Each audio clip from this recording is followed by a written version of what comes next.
விவசாயம் இருந்தாராம். அவர் பேர் ராஜு. ராஜு கிட்ட 2 மாடு இருந்துச்சான். ஒன்று ராம், இன்னொன்று சோமு. இந்த 2 மாடையும் அவன் வச்சு விவசாயம் பண்ணி காசு வாங்கிட்டு இருந்தானா.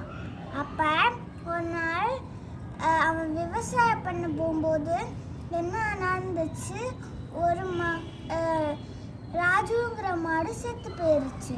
ராஜுங்கிற மாடு விவசாயத்திலே செத்தனால அப்படியே ராஜுவை விட்டுட்டு சோமுவை மட்டும் வீட்டுக்கு கூட்டிகிட்டு போனானா. அதுக்கு அடுத்ததா அவன் ரொம்ப அழுதுகிட்டே சொன்னானா, இந்த ராஜு வந்து அவன் வந்து இறந்துட்டான் அப்படின்னு சொன்னாங்க. அதனால சோமு, இல்லை இந்த ராஜு வந்து இறந்துதான், அதனால திரும்பி வரமாட்டான் அப்படின்னு சொன்னாங்களாம். அதனால விவசாயி என்ன சொன்னாங்கன்னா ரொம்ப பயந்துக்கிட்டே இருந்தாங்க. அதுக்கு அடுத்ததாக சோமுங்கிற மாடை மட்டும் அந்த விவசாயம் பண்ணுறதுக்கு கூட்டிகிட்டு போவாங்களாம். அந்த ஒரு மாடே நம்மளோட விவசாயிக்கு உதவி செஞ்சானா. கொஞ்சம் நாள் கடந்தது. விவசாயிக்கு கல்யாணம் ஆயிடுச்சு. கொஞ்சம் சம்பளம் வந்து அவன் வீட்டில் அதிகமாகிடுச்சு. கொஞ்சம் அதிகமான பிறகு ஒரு 2 நாள் கழித்து என்ன நடந்துச்சுன்னா, அந்த ராஜு நம்ம விவசாயி வந்து என்ன சொன்னான்னா, இந்த நம்ம விவசாயி வந்து இந்த மாடு வந்து எனக்கு ரொம்ப பிடிக்கும், இவனுக்கு அடுத்து தான் எல்லாருமே எனக்கு அப்படின்னு சொன்னானா.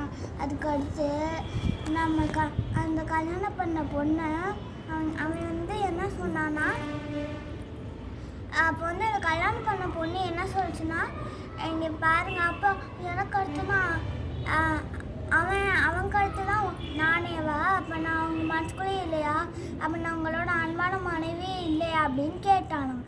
உடனே நம்மளோட விவசாயி என்ன சொன்னான்னா, நீனும் தான் என்னோட அன்பு, ஆனால் ஒரு வட்டு சொன்னும் போல இருந்துச்சு, அதான் சொன்னேன் அப்படின்னு சொல்லிட்டு இருந்தாராம். அன்னைக்கு ஒரு நாள் நம்மளோட விவசாயி வீட்டில் அந்த மனைவி வந்து இருந்தாலாம். அப்போ அங்கனுக்குள்ள ஒரு 2 திருடங்க வந்தாங்களாம். 2 திருடங்களும் இருந்தாங்க. அப்போ வந்து அந்த 2 திருடங்களும் வீட்டுக்குள்ளே போன உடனே சோமு வந்து என்ன செஞ்சுதான், அந்த இவங்களை வந்து அந்த மனைவி வந்து காப்பாற்றிட்டாங்களாம்.